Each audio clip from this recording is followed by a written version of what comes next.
मुख्यमंत्री नायब सिंह सैनी की पत्नी सुमन सैनी ने करनाल में चुनाव प्रचार की कमान संभाल ली है। करनाल में अलग अलग वार्डों में कार्यक्रम में पहुंचकर सुमन सैनी ने पार्टी के पक्ष में वोटों की अपील की।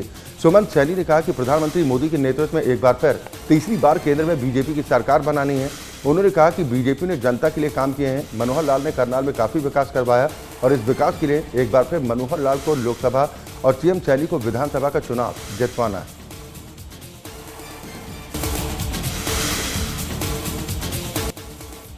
लोकसभा चुनाव को लेकर पार्टियों की तरफ से रैलियां की जा रही हैं। वहीं पंचकुला के रायपुर रानी में विजय संकल्प रैली को मुख्यमंत्री नायब सिंह सैनी ने संबोधित किया और जीत का दावा भी किया। इस दौरान मुख्यमंत्री नायब सिंह सैनी ने दिग्विजय चौटाला के बयान पर पलटवार करते हुए कहा कि दुष्यंत पर उन्हीं की पार्टी के नेताओं ने विधानसभा में आरोप लगाए थे। अगर विधायकों की तरफ से एप्लीकेशन आती है तो वो जांच करवाएंगे।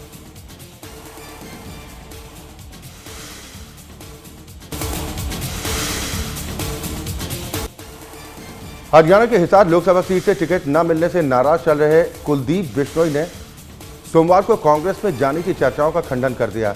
कुलदीप बिश्नोई ने इसे लेकर सोशल मीडिया पर एक पोस्ट लिखी है। कुलदीप बिश्नोई ने लिखा कि सोशल मीडिया में कांग्रेस में जाने की खबरें चलाई जा रही जो पूरी तरह भ्रामक और निराधार हैं।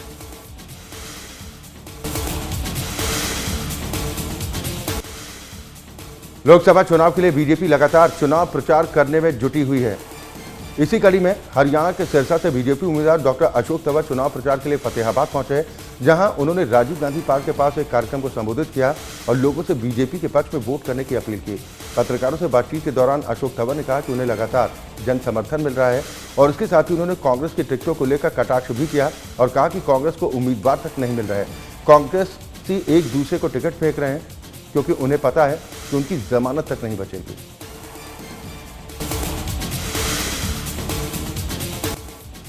लोकसभा चुनाव को लेकर सरपंच एसोसिएशन हरियाणा ने करनाल में एक अहम बैठक की है। इस बैठक में एसोसिएशन के राज्य प्रतिनिधियों के साथ करनाल और पानीपत जिले के सरपंच संगठन के ब्लॉक प्रधान मौजूद रहे। इस बैठक की अध्यक्षता हरियाणा सरपंच एसोसिएशन के प्रदेश अध्यक्ष रणवीर समैर ने की। बैठक में सरपंच एसोसिएशन ने यह फैसला किया कि वो हरियाणा में इंडिया गठबंधन को अपना समर्थन करेंगे।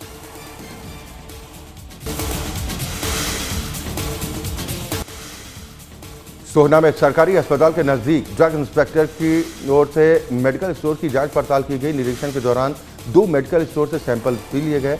वहीं मेडिकल स्टोर संचालकों के लाइसेंस, स्टॉक रजिस्टर और बिल भी चेक किए गए। इस मौके पर ड्रग इंस्पेक्टर मुकेश कुमार ने कहा कि प्रतिबंधित दवाइयां बेची जा रही हैं।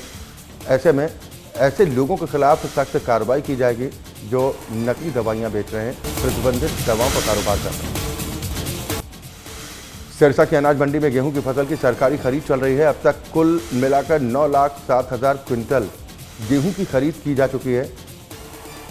वहीं मार्केट कमेटी के सचिव वीरेंद्र कुमार मेहता ने बताया कि लगभग 35% तक उठान कार्य भी करवाया जा चुका है और किसानों को किसी भी तरह की कोई समस्या नहीं आने दी जाएगी।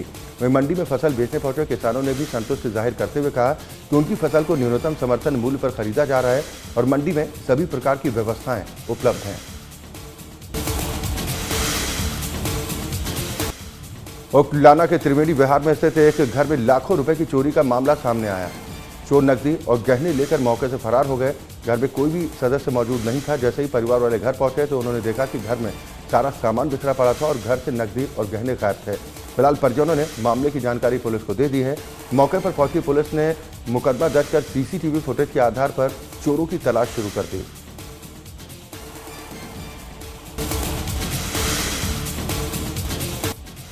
बल्लभगढ़ की अनाज मंडी में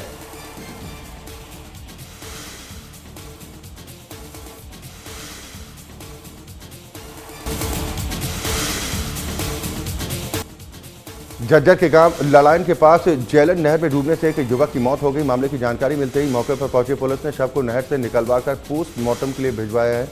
नागरिक अस्पताल शव भिजवाया गया है। मृतक की पहचान 24 वर्षीय विपिन के तौर पर हुई, जो कि रेवाड़ी का रहने वाला बताया जा रहा है। मृतक का झज्जर के नागरिक अस्पताल में पोस्टमार्टम कराए जाने के बाद शव परिजनों के हवाले किया गया है।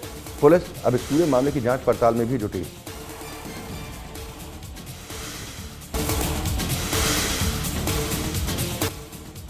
सोनीपत के गांव सबौली में कारोबार को लेकर एक ट्रांसपोर्टर की गोली मारकर हत्या कर दी गई और इस हमले के दौरान ट्रांसपोर्टर का भतीजा बाल बच गया। जानकारी के मुताबिक चाचा भतीजा स्कूटी पर सवार होकर दिल्ली के नरेला स्थित होटल पर खाना लेने के लिए जा रहे थे। उसी दौरान 4 हमलावरों ने इस वारदात को अंजाम दिया। वहीं पुलिस का कहना है कि आरोपियों के खिलाफ मामला दर्ज कर लिया गया और आरोपियों की तलाश सरगर्मी से की जा रही है।